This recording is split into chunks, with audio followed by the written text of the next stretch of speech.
Welcome to the For Love and Money podcast, the show where business and social purpose meet to inspire a movement for positive change. Here's your host, Carolyn Butler-Madden. Today's guest is someone whose voice and vision are shaping a bold new economic future. Katherine Trebeck is a political economist, writer, and passionate advocate for economic system change. She's the co-founder of the Wellbeing Economy Alliance, known as WEAll, a global movement to transform our economies so they truly serve people and planet. She also co-founded WEAll Scotland and played a key role in initiating the Wellbeing Economy Governments Partnership, or WEGO, bringing governments together to explore alternatives to GDP-led growth. In our conversation today, Katherine unpacks what a wellbeing economy is, why it matters now more than ever, and how business can be a powerful force in building it.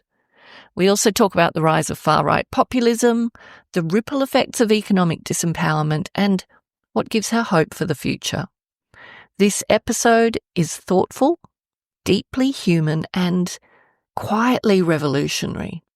I hope it inspires you to reflect and, more importantly, to act on the role you and your organisation can play in creating a more compassionate, connected and sustainable economy. Let's dive in.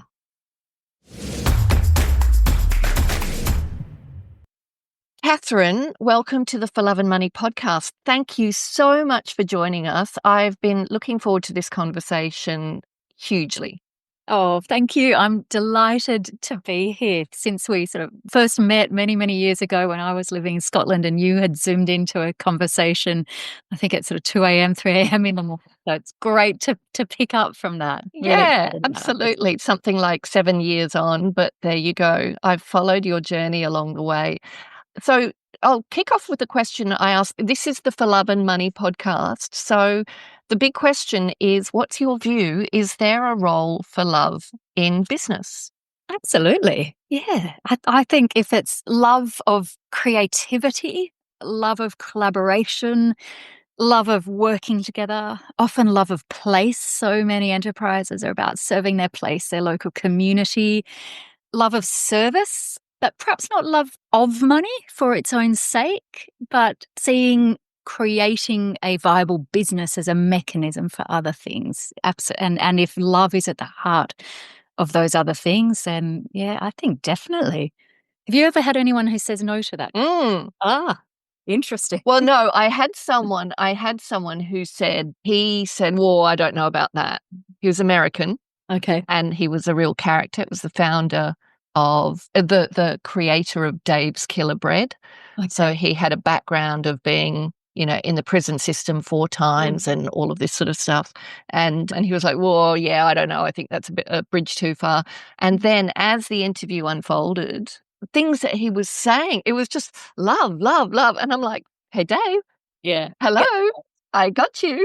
And so many of the most exciting enterprises have these passionate people. And I think passion is almost like a proxy for people who are driven by love and something that's really important for them. And whether it's love of creating craft beer or love of making the world a better place or love of treating the environment differently, I think that absolutely is a spot. And maybe it's not out there explicitly, but what matters is that people have love in their soul and in their guts, and they work. And to be open to discovering it. I mean, I think of purpose simply as love of people and planet. Like you care enough about people and planet to want to make things better, right?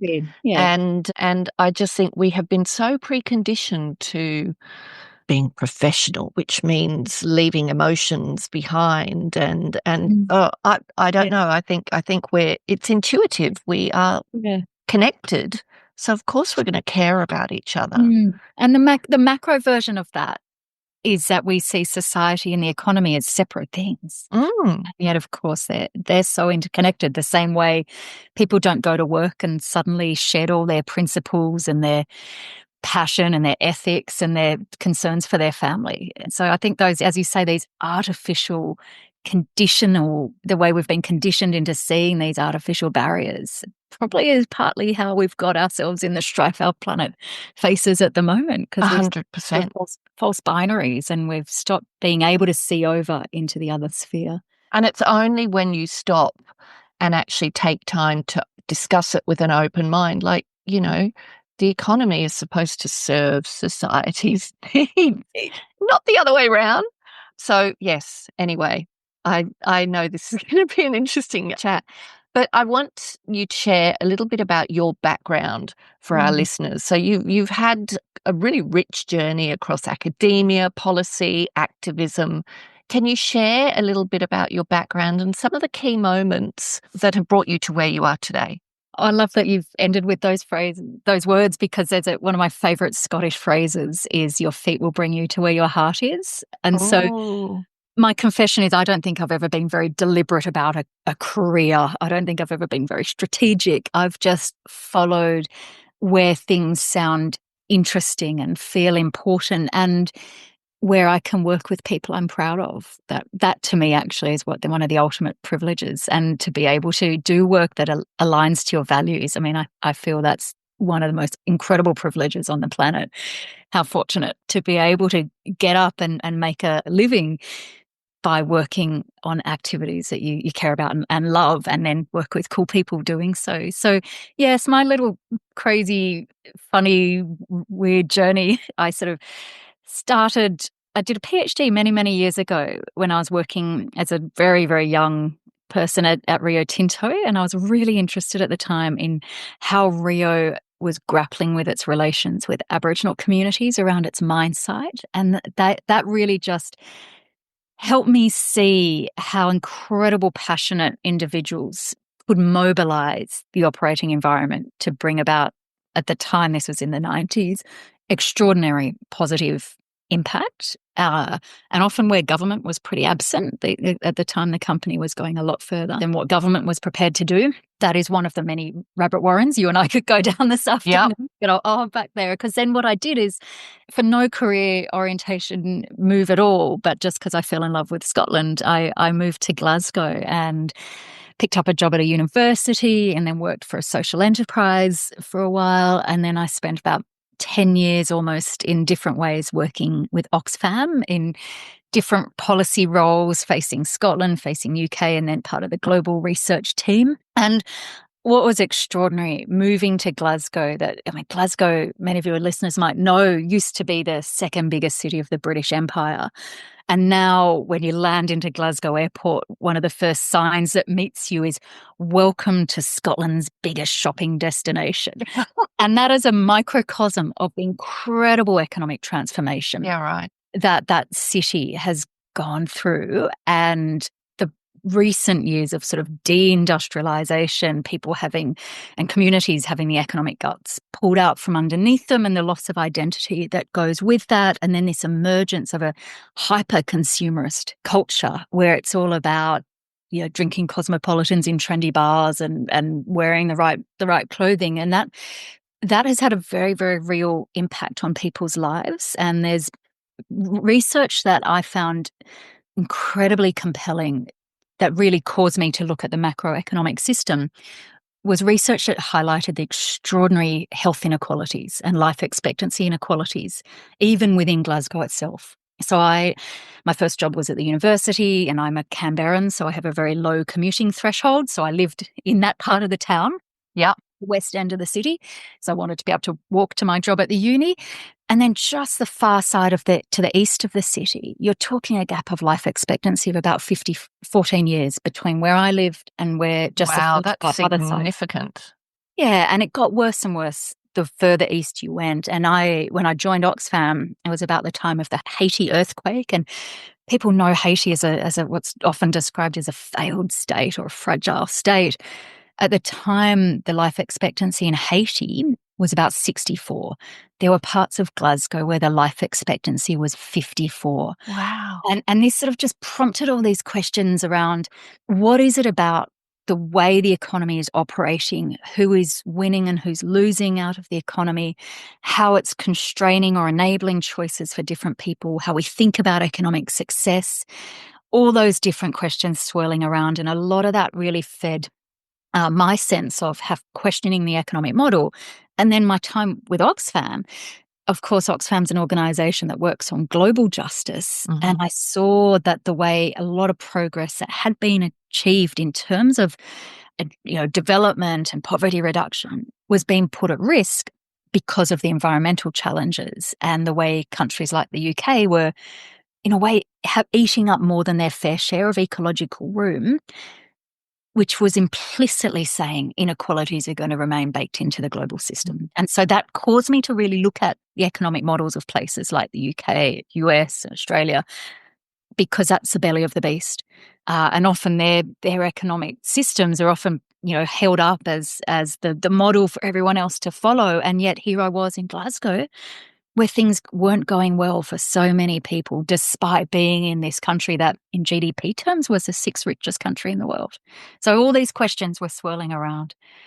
And then after that, as those questions were swirling around, a beautiful chap called Stuart Wallace, who used to head up the New Economics Foundation in London. He used to work for the World Bank. He has led incredible businesses. He's spent time as deputy director of Oxfam. He was asked to come out of retirement to set up something that became called the Wellbeing Economy Alliance, and he asked me to give him a hand with that. And so I left Oxfam, moving from a big organisation to a startup. And again, many of your listeners will be familiar with how challenging that transition can be. So when was this? What year was this? That was 2018. Okay, all right. Yeah. So not that long ago. No, and what's been incredible is seeing how WEAll, as a Wellbeing Economy Alliance abbreviates to it, kind of like the theory of change through collaboration. We can talk love that about that later. It's had an amazing success, and more people coming to be part of it, and local hubs bubbling up, including one here in Australia. And I carried on with that for a few years and loved it, and really met amazing people. But it was time to come back to Australia for various reasons, probably best summed up by the sort of that I was missing the smell of eucalyptus and all that symbolises. And so moved back to here in Canberra, Ngunnawal and Ngambri country, where I've been living back in my hometown for the last couple of years and still figuring where I can be useful. But I've met amazing people and amazing businesses and amazing folks who are really asking similar questions to those that I've been asking. So it's been fun and interesting, the transition back to Australia. It sounds, and I can imagine. So when we met, you would have been early on in the WEAll journey.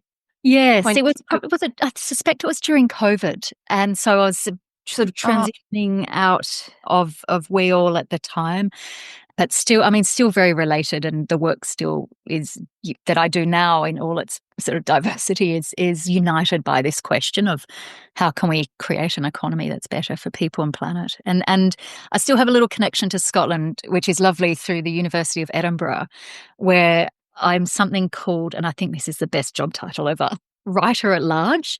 I saw that on LinkedIn. I'm like, what does that mean? Oh, it kind of sounds like a bit like writer on the loose, doesn't it? I mean, it's very practical because it was going to be writer in residence, but they took so long to get it going. By the time it kicked off, I was back in Australia. And so we thought, it's not really in residence. So what I do there is I teach a master's course on the wellbeing economy. I'm part of a new initiative called the Compassion in Financial Services Hub. And I really am exploring how compassion and the economy come together. What are the lessons from those two fields? And again, we can dig into that later. I love that. Love that. That's a lot of fun. So let's kick off with, you mentioned it before, the theory of change, WEAll's theory of change. I think that would be a really good place to start. Yeah, so I describe it as having many mothers, in that many different organisations and individuals were part of starting WEAll, and they recognised that there were loads and loads of folk around the world working to help make the economy more humane and more sustainable. There were businesses who were rolling up their sleeves and delivering it and proving that it's possible. There were people in government trying to change policies and various policy instruments to help enable change to come about. There were activists, academics building the evidence base. There were all sorts of networks trying to sort of hasten this movement. And yet, a little bit like water in a river and the rocks in a river, when those rocks aren't connected, the water of business as usual just carries on around them. Mm-hmm. So the sense was we need all this diversity of incredible action and probably different emphasis and terminology, but we need to bring it together a little bit more to hopefully have a bit more impact. And so it was really about almost being the connective tissue between all that amazing, amazing work, whether it's in government, in enterprises, in communities, in academia. And it also helps people who are sort of working away, who can feel really lonely. When you're, say, the lone voice in a business that is, headlong into maybe focusing too much on short-term profits and not protecting the environment or taking care of workers, but if you're the lone person, or maybe you're the one who's able to articulate it and others aren't for various reasons, it can feel very lonely. And so a lot of people who've come into WEAll's movement and membership have often said, I found my people. This is like coming home. And I think that's a really important contribution too, because gosh, we could talk about when you're trying to change the system bites back and it can be very vicious in that. And so to have an organization that supports people and helps them feel that they are part of something bigger and they can learn from each other and be inspired by each other and have each other's back a bit. That's essentially what's behind WEAll. And they do talks, they do members meetings, they publish summaries of some key ideas. They work with government. They've got an amazing policymakers training that's just gone live. It's a free, incredible course. And they have these hubs, over, I think, 19 now hubs bubbling up around. Wow. Yeah, from Scotland to South Africa, from Ireland to California, and here in Australia. It's a fairly new one in Australia, but our friends over in New Zealand have got a very well-established hub that's just doing incredible work. So. Oh, really? And so what does it look like? So let's talk about New Zealand, for example. If they're doing really good work, what actions are coming out of the hub? So the hub's bringing together all sorts of folk. They had a huge conference last year called the Economy for the Public Good, which I went over and supported. And one of the brilliant things they did there, because it was the anniversary, it must have been the 30th anniversary or 40th anniversary of sort of the shift to neoliberalism. And so they came out with this fabulous video with roller skating and 80s music. And wow. let's leave neoliberalism in the past. Let's leave it in the 80s. And here's what could look like. And so they really are spotlighting great work that's happening. They're lobbying government. They're supporting knowledge development. So things like the community wealth building agenda, which is essentially building the economic multiplier from community up through local ownership, procurement, local employment, and so on. So they're really developing a knowledge base and a practice base around that. And again, it's helping folks who might otherwise feel a little bit on their own feel connected. And people might use different terminology for economic change. In a way, I see the wellbeing economy term as a little bit like a sort of picnic blanket term on which all these different schools of thought. So there might be folk who are passionate about economic democracy or the solidarity economy or regenerative economics, donut economics, whatever you gravitate to, brilliant. And in a way, the wellbeing economy is about saying, let's really hold on to our common core themes underneath that, with all that slightly different emphasis, different language, which is entirely brilliant. I'm all up for that plurality. I don't think there's one grand narrative that will nail it. But I think there is something important about saying, we do share some common core themes and core concerns. Yeah, it's really interesting because that idea of bringing people together, that's something that I've been doing with my partner in purpose, Phil Preston, and we've just been hosting these intimate dinner events, and inviting people. They're small, they're intimate, they're curated conversations, and people come a little bit unsure of what to expect. But the most amazing thing is they recognize each other. Mm-hmm. Do you know what I mean? They recognize themselves and that worldview and that shared narrative that where we are is not good enough. And they're trying to figure it out. And that's part of our role is tackling that. You are not alone. Yeah. And together, by sharing, our experiences, we can do so much more. And that's just on a small level. So to do it in the way that you've been doing it around the world, I think is amazing. And ours is really more business focused, whereas yours is wider, isn't it? The wellbeing economy Sort of whoever. is wider. I mean, it's businesses, absolutely, but it's academics, it's community organisers, policy makers as well. Because that's what you need to shift to. Because no one person has all the answers. No one move or policy shift will nail it. You need a whole suite of actions from the local right up to the supranational, in business, in government, in community.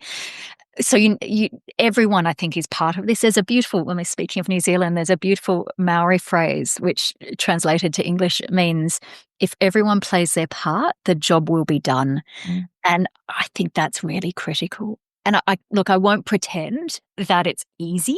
I bear the scars of people saying, you're taking the wrong approach, or you need to use my language, or you're too close to government, or you're not close enough to government. And I mean, all of that. And I don't think I would ever want to work for a membership organisation again because it's incredibly difficult.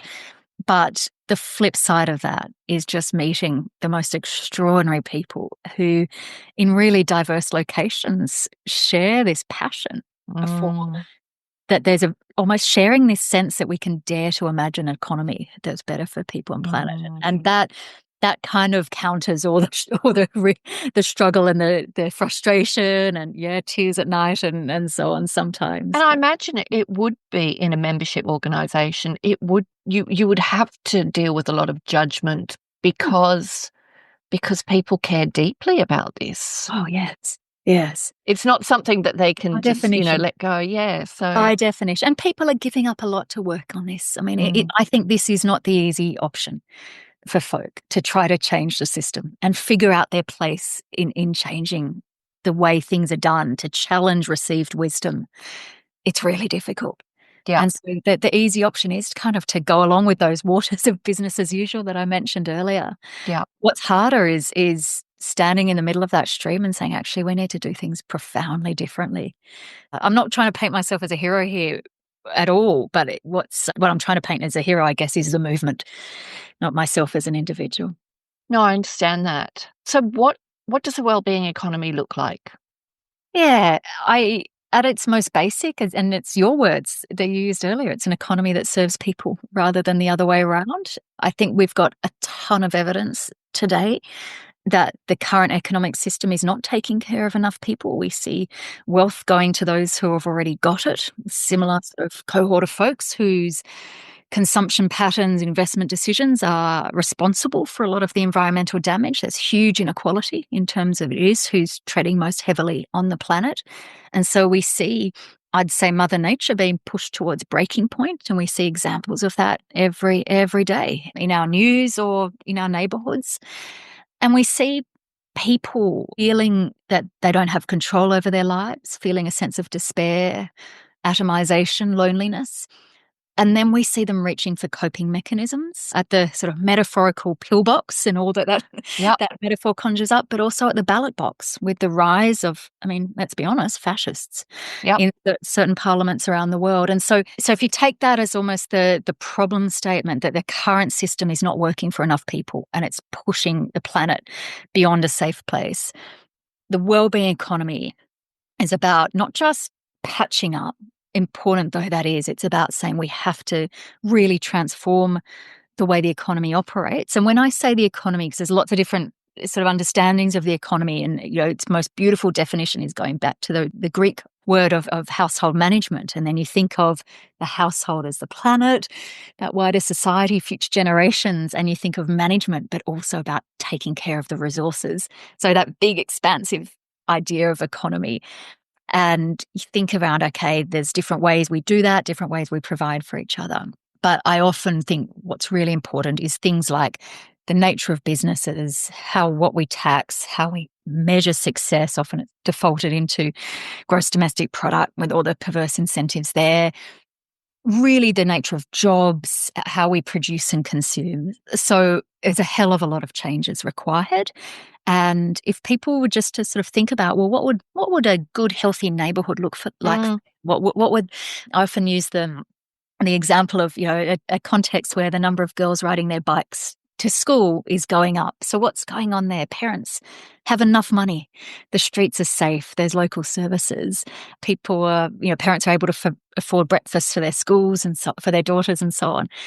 The economy really matters to that. It's what sort of jobs are those parents able to access? Who's providing those local services? Are the streets polluted and so on? How are we using resources?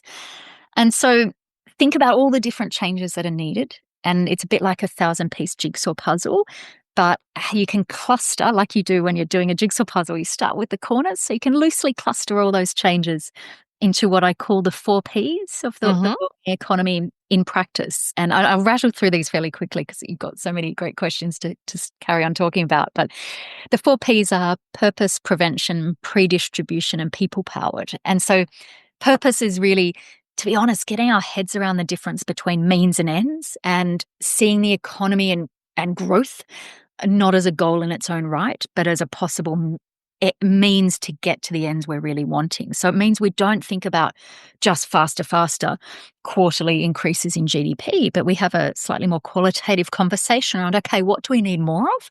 And also what do we need less of? Because it's not good for people and planet. And there's a sort of business equivalent of that too, perhaps profitability as a means rather than the end in and of itself. And then you see lots of governments broadening out their measures of progress through multi-dimensional wellbeing frameworks. Australia has its Measuring What Matters statement now.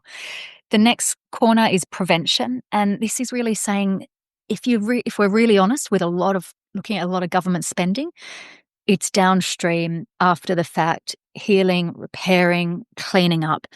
And there's a phrase that we use to describe that comes from management literature actually, called failure demand. That a lot of demand on governments at various levels of government are driven by our collective failure to take care of people.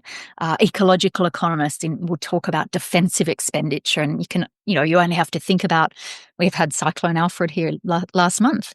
All the repairing after, damage to buildings or cleaning up. I was in Lismore last week, all cleaning up after the Lismore floods a few years ago and rehousing people and over And time. that creates a whole industries in and of itself, doesn't it? I'm also thinking of like immigration and the offshore detention and, those sorts of things. And prison systems as an incredibly sad concept that comes out from Harvard economists talking about guard labor.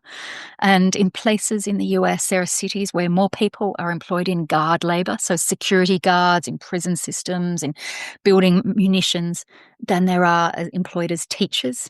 Yeah. Wow. What world are we in now? So the failure demand is we spend a lot of this downstream, homeless shelters, a lot of mental health therapies, a lot of accident and emergency, criminal justice system, and so on. And so this is a long way of coming to my second corner, but which is the prevention bit is saying we have to do better than simply spending money on those downstream band-aids, and we have to ask, what are the causes? Why people are lonely? Why people needing homelessness shelters? Why people needing mental health therapies? And actually take action upstream. So whether that's better jobs, more circular economy, so we don't have to do plastic cleanups from our beaches and waterways and so on, more renewable energy, so we don't have to spend money on carbon capture, sequestration and storage. I mean, there's a ton of examples. Yeah. The next one is predistribution.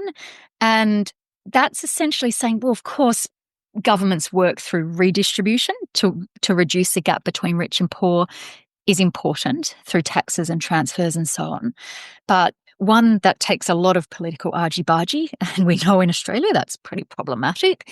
There's also often a lot of stigma associated with increasing welfare payments. I mean, in the UK, there's been a whole debate around people who are receiving welfare as strivers and skivers. It's just awful.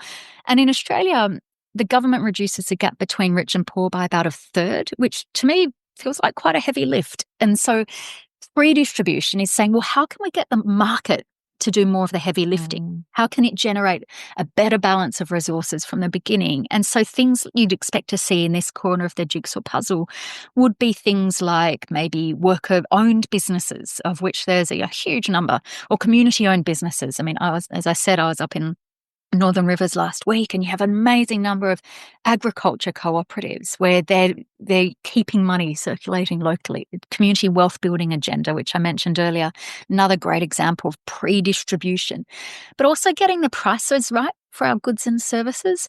I saw an ad a few weeks ago saying that it was cheaper to fly a plane from Edinburgh down to London than it was to get a train from Edinburgh across to Glasgow, which is just crazy. I mean, not least, Carolyn, because Glasgow is a much cooler city than London. So, of course, you'd want to get the train to Glasgow.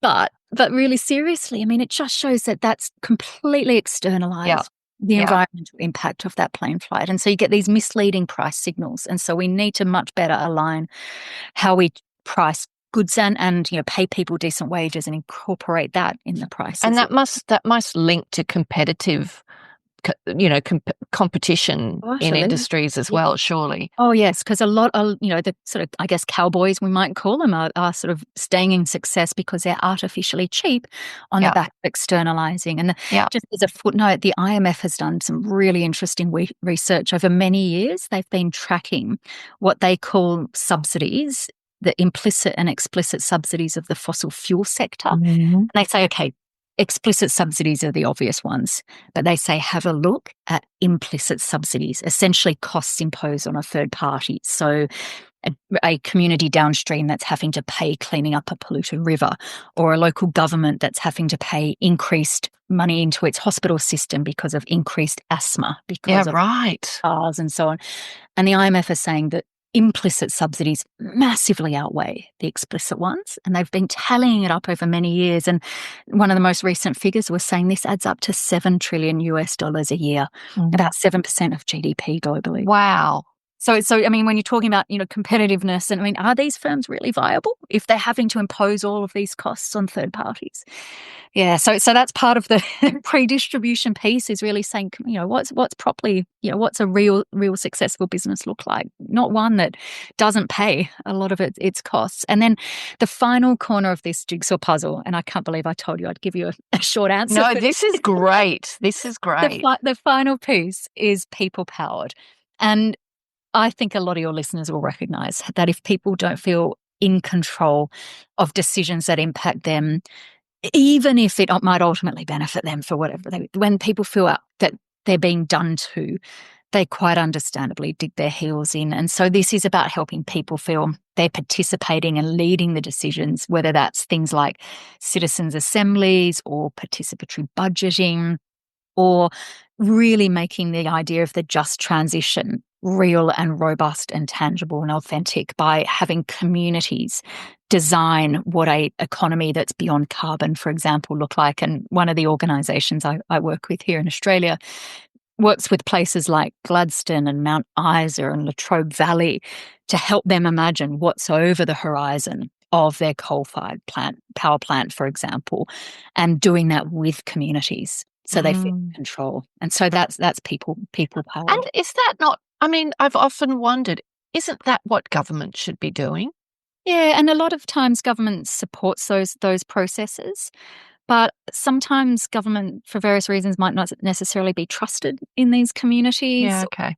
They might not have the skills to do necessarily that deep partnership and deep listening and that synthesis that's required. So it requires and I'm not saying I do this, my colleagues do. They're very skilled at this. So I think it requires a special sort of approach. But I mean, in Scotland, the government there set up what they claim is the world's first Just Transition Commission to really help navigate the shifts that the economy is going to require. So as we power down, for example, in Scotland, some of the oil industries, certain types of manufacturing that are not aligned with a more sustainable future. Because, I mean, Scotland knows, as we started this conversation, what happens when economic shifts happen too quickly. They know the damage that can do to communities. And so having just transition as not just a nice tagline, but really making it a verb and making communities at the forefront. So that's a very long answer that I. That's great. That's the wellbeing economy, but ultimately it's about an economy that is deliberately designed and delivered to take care of people and planet. And so we could do an episode on each of those. You know, talking about all of them. The one to me that probably starts and ends with is people powered, because so long as people feel disempowered and just like, we can't do anything, nothing will ever change. I watched your TED talk, which I'll include TEDx. the link. TEDx talk. I'll include a link in the show notes. But Thank you. One of the things you said that really stood out to me is we're trapped in an economic system that is hurting us. Yeah, and you see the impact on people from that hurt all the time. Yeah, and yes, it's got to be incredibly hard to create systems change. And I think that change is coming, and I don't think it's a choice between the status quo and building a wellbeing economy. I think it's a choice between a more and more dystopian future, of which we're seeing a lot of hints on the horizon already, and nearer than the horizon, or really collectively mobilizing to build a more just and more sustainable future. And yes, that's going to, really require challenging a lot of received wisdom and orthodoxy, and supporting pioneers that prove that it's possible, and working together in ways that are hard and require compromise, and working with people we may not agree with. But that's the choice is between doing that or things just becoming more unequal and more painful, and as our planet burns. Don't think it's a choice between change or not change. Enjoying the podcast? If you're looking for more inspiration, head to our website, thecauseeffect.com.au, for more resources on how you can start using your business as a force for good. Or buy the For Love and Money book. Every copy sold allows us to protect 1 square metre of rainforest.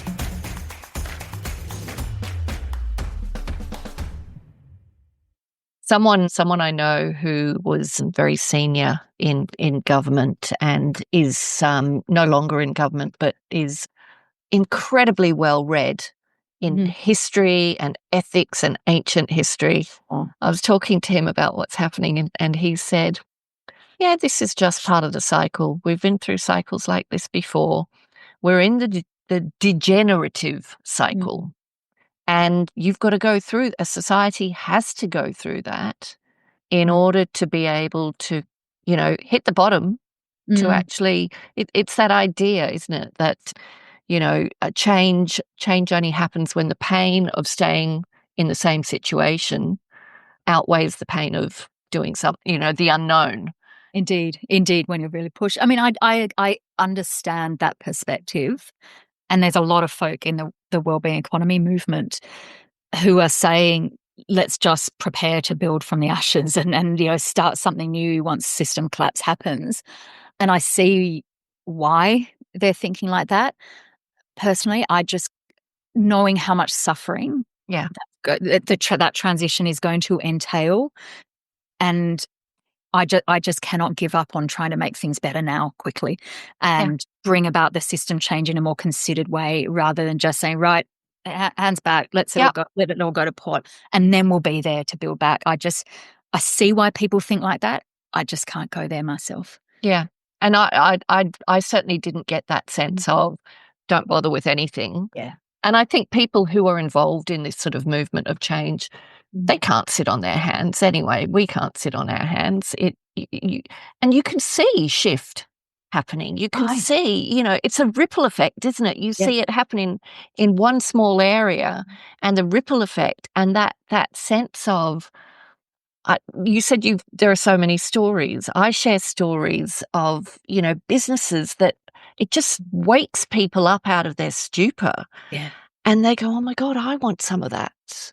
And are prepared to fight for it. And that's the opportunity, isn't it? Yes, there is certainly no shortage of what I describe as pioneers that prove that it's not just desirable, but it's doable. And these are folks, in business, but also people in government, folks I'd describe as policy entrepreneurs who are really trying to bring about change from within. And there's folks in all quarters who are just, that is the most hopeful piece, I think, actually, how there are just so many people in really diverse localities who are trying to make things better in the here and now. And when people see them, there's a story that I share with some of my speaking, and I know I just watch people in the audience and you see their surprise. Have you heard of the restaurant of mistaken orders? No. It sounds like my experience. I'm always have menu envy when I'm with someone at a restaurant. Okay, so this is like the question I ask is, can you imagine a restaurant where all the waiters and waitresses have dementia? And of course, everybody's like, wait, what? Mm. You know, what would that look like? It would be mayhem. And that restaurant exists in Tokyo. And it's called the Restaurant of Mistaken Orders because its purpose is not accuracy of orders. Its purpose is to create a place where people with dementia can feel like they belong and where, other people can understand, a little bit more about people like that. And there's this beautiful video. I'll actually put it in the link in the show notes. Oh, do. It is such a stunning video of this restaurant. And I think, what's the stats? Like only 37% of orders are accurate, but 99% customer satisfaction. Oh, brilliant. And it's thinking differently about how we use our businesses, our societies, our everything for the well-being of people. Absolutely. There's a lovely quote from Colin Mayer and the British Academy and so on that around the purpose of business is to help solve the problems of the society and the planet profitably. So sort of profitably, the means, of course, have to be commercially viable. And then there's a critical second part of that, and it's not to profit from the problems of people and planet. Yeah. So that's it's failure demand is basically profiting. I think it was James Galbraith who said, it's not to create the demand for something by creating more wants is flawed. And so there's a lovely phrase that applies at the individual level from the French degrowth scholar called Serge Latouche, and he talks about consolation goods and the consolation goods industry. And again, you only have to walk down a high street in a city and see this fierce marketing to us we feel lonely. You used the word belonging earlier, feel lack of belonging, and we're reaching for sort of pseudo-satisfiers, as one of my intellectual heroes, Max Neef, would describe it, through consumption and so on. And that's a consolation good, or whether it's the bottle of wine on a Friday night after a stressful week that I'll put my hand up, I'm guilty of, whatever it is for different folk.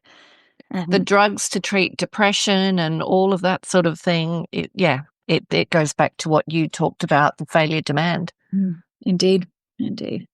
So we touched on, the current global political situation, but I want to ask you, how do you see the rise of Trumpism and far-right populism affecting the movement today? It's obviously really complex, and I think we're now seeing a lot of more, I'd say, sophisticated analysis come out, looking at the different forces behind that's pushing Trump. And Yanis Varoufakis talks about techno-feudalism, and he's been talking about it for a few years. And I think now we're seeing that in reality in the US. But at one level, why people in many, many parts of the states were voting for Trump was partly because, and I'm sure there's a range of reasons, but partly it was out of recognition that the economic system wasn't working for them, wasn't working for their families. And you're probably familiar with the work of the Nobel laureate Angus Deaton and his wife Anne Case around what they mapped was what they call the deaths of despair in the US. Basically, white middle-aged men in sort of working class jobs who are dying from suicide, or what we could describe as slow suicide through drug and alcohol and so on. And they said there's this huge phenomenon of this that they call the deaths of despair, huge correlation with voting for Trump.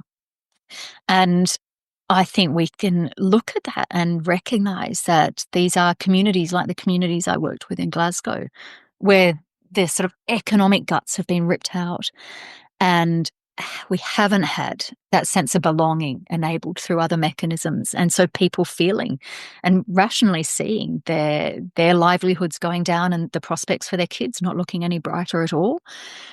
And so, again, as I said earlier, reaching for coping mechanisms. Mm-hmm.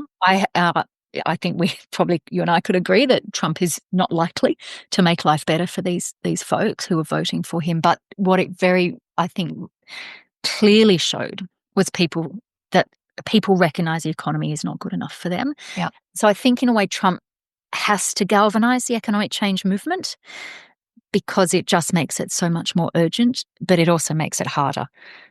People and governments rushing to respond, Trump pulling out of Paris, all those sort of setbacks for climate change will make it harder to respond. So it makes it harder but more necessary.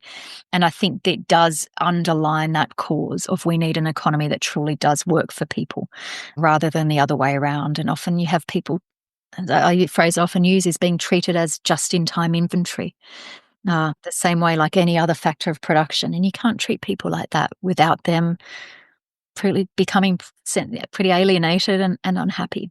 And so we see that. So I think there is a message in the rise of Trump and his equivalents in other parts of the world. Yeah.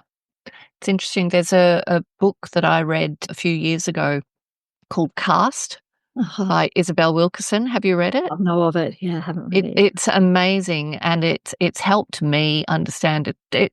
It talks very much to what you just spoke about, but it's really, you talked about the depths of despair, the depths of despair. Yeah.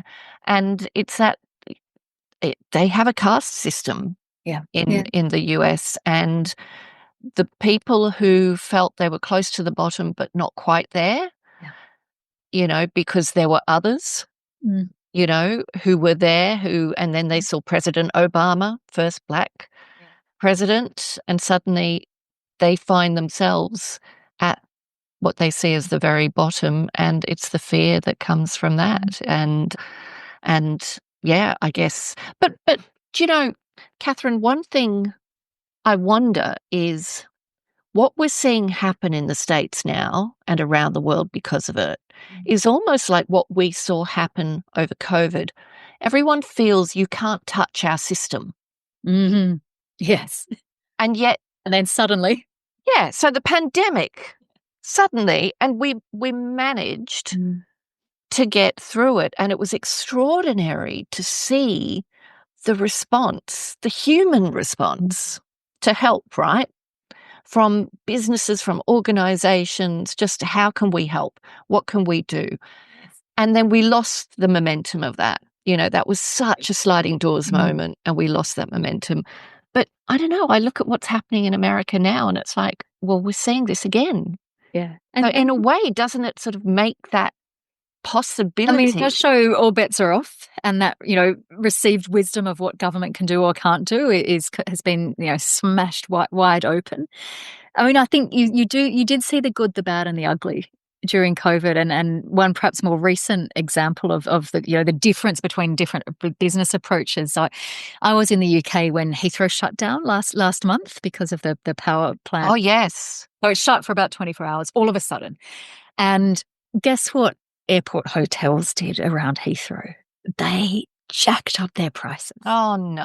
By into the thousands, and this is horrible, predatory exploiter crisis. I mean, that goes back to that quote, profit from society's problems. You see, it's like horrible, blatant profiteering. Yeah.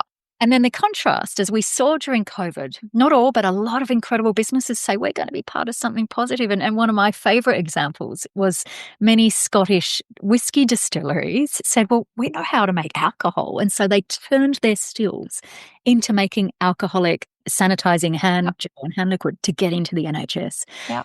And so there you have it, two very different types of business approaches. One that sees a crisis and thinks, let's cash in. The other that sees a crisis and says, let's be part of positive change and addressing things here. And so I think part of the wellbeing economy agenda is to really support and inculcate and spotlight the latter, those that are making a positive contribution and have incredible potential to do more of that, but also to power down the former, to say, that's your attitude, you're not part of the future. Yeah, because there were hotel chains. I know here, I think Accor were the first to open their doors to the homeless during the pandemic, and, that happened around the world. Proves it's possible, doesn't it? You can. So where do you see the greatest momentum for change right now? What's giving you hope? Oh, I will be really honest with you, Carolyn, that I don't always have hope. Mm-hmm. I think the world is in a pretty dire place. And I think those of us who are lucky to have agency to make decisions over our lives and our livelihoods and where we shop, we need to recognize that and think, open up a different conversation around the economy and challenge that, I'd say, sort of economic orthodoxy that's keeping us in a straitjacket, despite Trump and COVID and so on throwing it out. I mean, it's incredible the sort of shibboleths that keep getting repeated when you hear the economy discussed here in Australia. So hope for me comes from meeting these incredible entrepreneurs. I mean, I did a talk last week up in northern New South Wales where I mentioned that the hotel around Heathrow example, and a businessman who runs a chain of factories, he came up to me and he just said, that was horrible. How could someone do that? Just said, he was shocked. And so meeting people who are just using whatever sphere of influence they have to make a positive impact. And it's people in government, it's communities, it's a bit of a cliche, I know, but through teaching the Wellbeing Economy course I do at Edinburgh Uni, meeting young people from all over the world and how they are thinking big and bold because they have to. Yeah. That gives me hope. They don't have a choice, do they? Oh, gosh, no, they have to. And so they're there, but they're doing so, many of them really deliberately in a collegial, collaborative way. And so I think there's a lot to learn from that.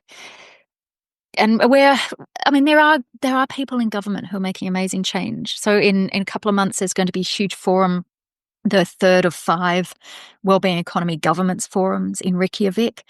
Lots of governments will be there. The World Health Organization is there. The OECD is there. And so there's folks who are saying, how do we translate these ideas into different economic policy and using different levers of government and recognizing that none of them have all the answers. And even something like a group I was part of starting a few years ago, the Wellbeing Economy Governments Partnership, the fact it's still going. I mean, it's there's 5 governments there now. It started in 2018 with Scotland, New Zealand and Iceland, and led by incredible... I remember you talking about it at the time, female leaders. All those leaders have gone. They've all tapped out of politics for various pretty similar reasons, actually. But it's still going, and the civil servants behind it are still carrying it and learning from each other and wanting to support each other. So there's and this growing movement of people who, from in various different ways, are recognizing that business as usual can't carry on, and who are curious about what better might look like, and then who are asking the next question beyond that, which is, okay, what role can I play? And very, very different roles. But as that beautiful Maori phrase is, if everyone plays their part, the job will be done. That's beautiful. And it really goes to the idea of, people often say what gets measured gets managed, but it's really what we're talking about is what gets imagined gets built. Yeah, I love that. I love that. We've got too many examples of what gets measured doesn't get done. Absolutely, but we've got to have to imagine it to first. Dream, right? To think Yes. beyond what we already see, and where we do see it happening, elevating that, like how important is storytelling in this? Oh, critical, because humans don't think with facts and figures. They think through stories, and they feel things first, and then they feel, and that changes how they think, and that changes how they act. And so stories help people feel differently. And I think the stories in the past few decades that we've told about our economies have been pretty sick stories of endless growth with no heed for the impact on the environment or what it means for humans around the world, and who wins and who's losers. And so the time for a new story is really critical. The word I often use is new recipes, that those 20th century recipes have served their time, and not to entirely denigrate them. Maybe they had their time and a place, but we're in a different world. We're starting the second quarter of the 21st century now. We need different recipes. Wow. Yeah. Yeah, different recipes that are much more appropriate for our time, much more cognizant of the era we're in. So we're not reaching for these 20th century solutions. And that's extraordinary here in Australia, how often you see government just reaching for 20th century social democracy. When we have any government official who doesn't really have the environmental crisis at the forefront of their mind, I think is just, to me, it's not credible. And so we need different conversations that hold the social and the environment together, because they're so incredibly interlinked. And I often say that the social justice question and the environmental crisis question are two sides of the same coin. And, it's the economy that links them, hence why we need to build a different economic system. Reimagine a different one. And, well, it's been reimagined. It's about building it now. Indeed. Yeah, we know what it looks like. And people are building it. They're just the exception that currently proves the rule. So the more we can support and sustain and replicate and share those ideas, the better. Yeah. I'm going to wind this down because of time, reluctantly, but we often ask our guests to share one bold idea or call to action.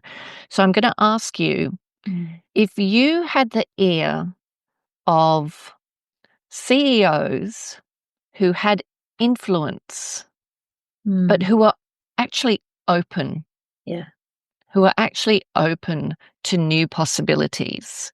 If you had their ear right now, what would you urge them to do to help create a well-being economy? I'd say really recognise their disproportionately large sphere of influence and harness it, to use their channels of influence with government, their cultural leadership, the way they can set new, influence others, the way they can make decisions that treat their staff differently, treat communities, who's around the table when they make decisions. I mean, there's incredible examples of companies that have got workers around the table. There's a great Edinburgh company called Faith in Nature that has someone on their board whose job it is to represent nature. How can they really bring in that seventh generation thinking, not just quarterly returns thinking, but how can they use that sphere of influence, which is bigger than most people's by virtue of their economic power, be really honest about that and harness it to open up a different conversation around the sort of economy we need, a really honest one. Really honest one that doesn't get stuck in 20th century false binaries and orthodoxies that are no longer fit for our time, but to be really creative and bring about that different conversation, those different stories, and then have the back of people who are bringing it about, and then and join the movement, be part of it. There are amazing big organizations that are part of this movement too. It's not just for the small community grassroots scale. Yeah, fantastic. Well, we will share the links that you provide us in the show notes. Finally, Katherine, where can people follow your work and support the work you're doing and the movement toward a wellbeing economy? Thank you for asking. That's lovely. I'm no longer a user of Twitter for all the reasons many people appreciate. I'm dabbling in Blue Sky, but I really have been putting my shoulder into LinkedIn, and so I that's where I share a lot of materials. I have a website that people are welcome to contact me through, but also to get involved in groups like WEAll and other equivalents wherever you sort of feel it suits your energy and your passion. But WEAll is a great place to start, and it's weall.org. Yeah, brilliant. We'll share that. Thank you so much for joining us. I've really enjoyed our conversation, and I hope it inspires some people to just take action, open up conversations, and imagine what we can do if we work together. Well, thank you so much for having me. It's been great fun. And thanks to everyone who's taken the time to listen to our conversation. Appreciate it.